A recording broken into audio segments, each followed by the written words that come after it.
Good morning students. Today's topic of discussion is organizing process. Now we will discuss steps of the organizing process.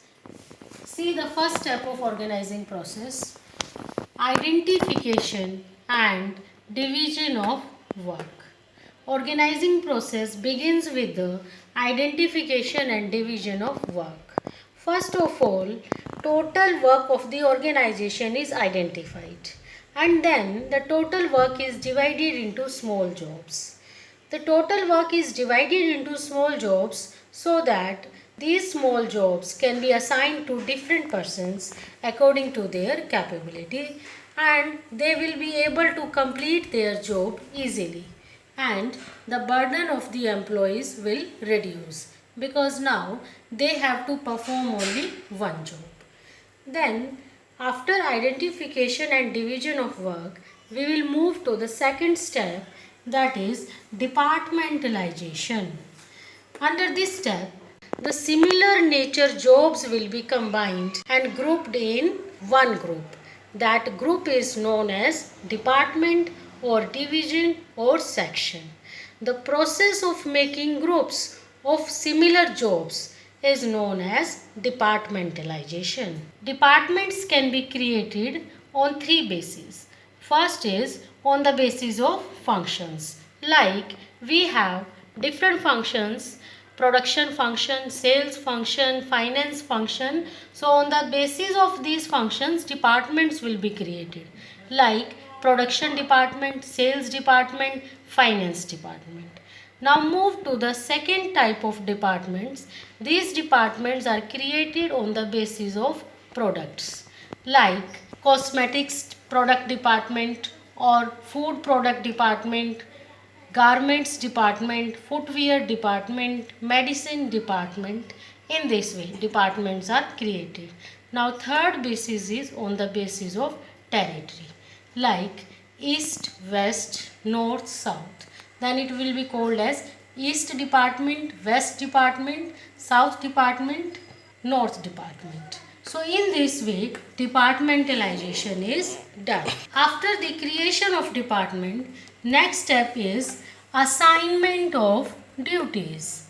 Here jobs will be assigned to different person according to their capabilities, knowledge, experience. To make the organizing function very effective, there must be a balance between the nature of job and employees. It means that jobs should be assigned according to the capabilities of a person.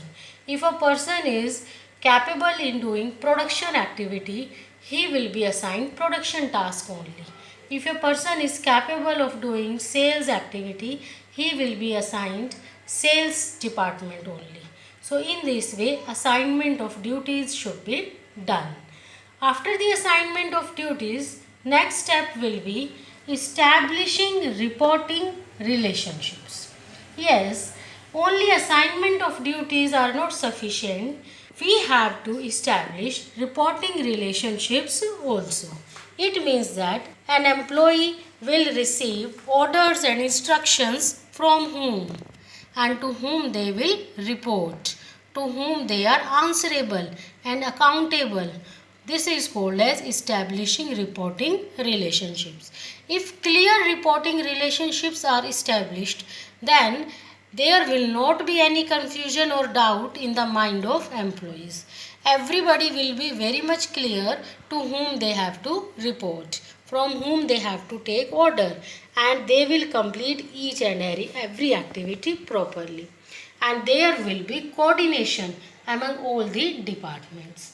In this way, reporting relationships are created and they will work for the achievement of organizational goals. So class, this is the organizing process. Once again, I will summarize the process that organizing process involve four steps. First step is identification and division of work. Second step is departmentalization. Departments are created on three bases. First on the basis of functions, second on the basis of products, third on the basis of territory. And then the third step is assignment of duties. And last step of organizing process is establishing reporting relationships. I hope the process is clear to everyone. Thank you, class.